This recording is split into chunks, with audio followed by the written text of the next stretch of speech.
Halo. Pul. Oh. Ya.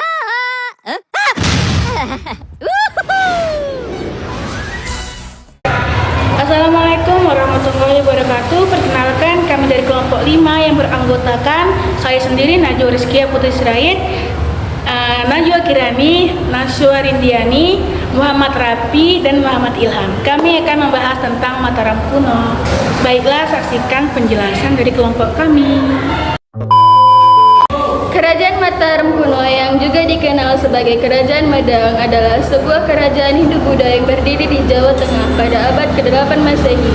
Kemudian berpindah ke Jawa Timur pada abad ke-10 Masehi. Kerajaan ini dikenal karena peninggalan-peninggalan monumental seperti Candi Borobudur dan Candi Prambanan.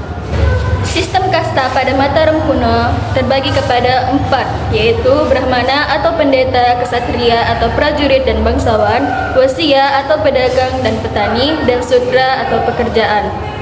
Selain sistem kasta, status sosial di Kerajaan Mataram kuno juga dipengaruhi oleh kedudukan seseorang dalam pemerintahan dan kekayaan materi yang dimilikinya. Ini menyebabkan terjadinya tumpang tindih dalam stratifikasi sosial sehingga seseorang yang berasal dari kasta rendah bisa memiliki status sosial yang lebih tinggi jika memiliki kedudukan penting dalam pemerintahan atau kekayaan yang besar. Berikut sistem perekonomian pada masa Mataram kuno. 1. Pertanian merupakan sektor utama ekonomi dengan sistem irigasi yang cukup maju. Contohnya sistem subak dan pembuatan salur air. Padi adalah komoditas utama, disimpan di lumbung kerajaan dan desa. 2. Peternakan dan perikanan. Warga juga memelihara hewan seperti kerbau, sapi, dan ayam.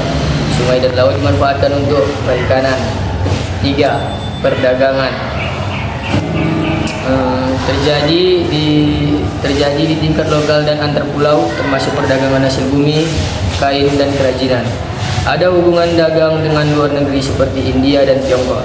4. Kerajinan dan industri rumah tangga, termasuk pembuatan perhiasan, alat pertanian, dan kain tenun. 5. Pajak dan upeti. Rakyat memberikan pajak berupa hasil bumi kepada raja. Beberapa prasasti menyebutkan desa-desa pendidikan atau bebas pajak sebagai hadiah kepada Brahmana atau lembaga keagamaan. Ekonomi Mataram kuno menunjukkan kemajuan dalam pengelolaan sumber daya alam dan organisasi sosial yang berperan penting dalam kemakmuran kerajaan. 4. Politik. Dalam bidang politik, Mataram kuno memiliki sistem pemerintahan yang bercorak monarki teokratis. Artinya kekuasaan tertinggi berada di tangan raja yang dianggap sebagai wakil dewa di bumi. Berikut penjelasan Mataram kuno. Yang pertama, ada pemerintahan raja. Raja memiliki kekuasaan absolut dan dianggap sebagai dewa. Ia memimpin kerajaan dan mengatur pemerintahan. Yang kedua, ada sistem kekuasaan terpusat. Kerajaan dikelola secara sentralistik dari pusat pemerintahan. Meskipun wilayahnya cukup luas, raja menunjuk pejabat-pejabat lokal untuk membantu mengelola wilayah. 3. Pembagian wilayah. Kerajaan dibagi menjadi beberapa daerah administratif yang disebut Wanuma, yang dipimpin oleh rakai atau pejabat lokal lainnya. 4. Legitimasi kekuasaan.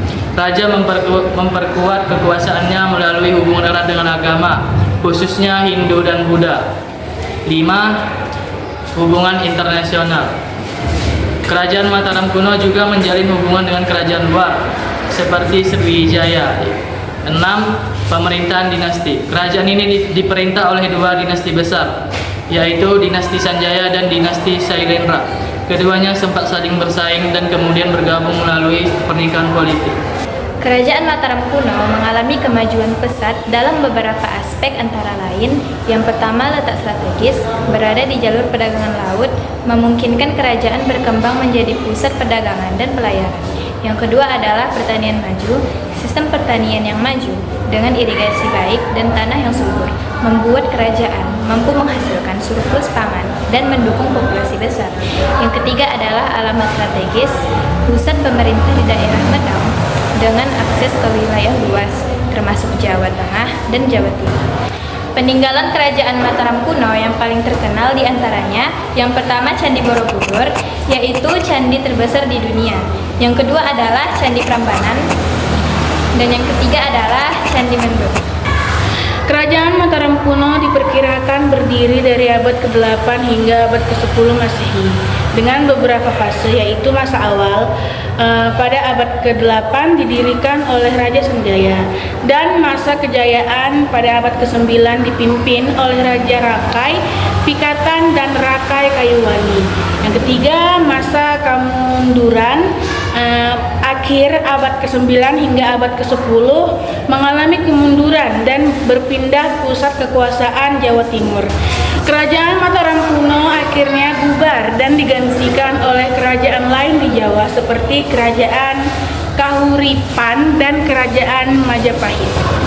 Kerajaan Mataram kuno mengalami kemunduran dan berpindah pusat kekuasaan karena beberapa faktor, antara lain satu, perpecahan internal, konflik dan persaingan antara keluarga kerajaan dan bangsawan. Kedua, serangan eksternal, yaitu serangan dari kerajaan lain seperti Kerajaan Sanjaya. Yang ketiga, pergeseran pusat ekonomi, perubahan jalur perdagangan dan pusat ekonomi. Yang keempat, bencana alam, kemungkinan terjadi bencana alam seperti letusan gunung berapi. Faktor-faktor ini melemahkan kerajaan Mataram kuno dan menyebabkan perpindahan pusat kekuasaan ke Jawa Timur. Baiklah, hanya itu saja yang dapat kami sampaikan. Lebih dan kurang kami mohon maaf. Sekian dari kelompok kami. Wabillahi taufiq wal hidayah. Assalamualaikum warahmatullahi wabarakatuh.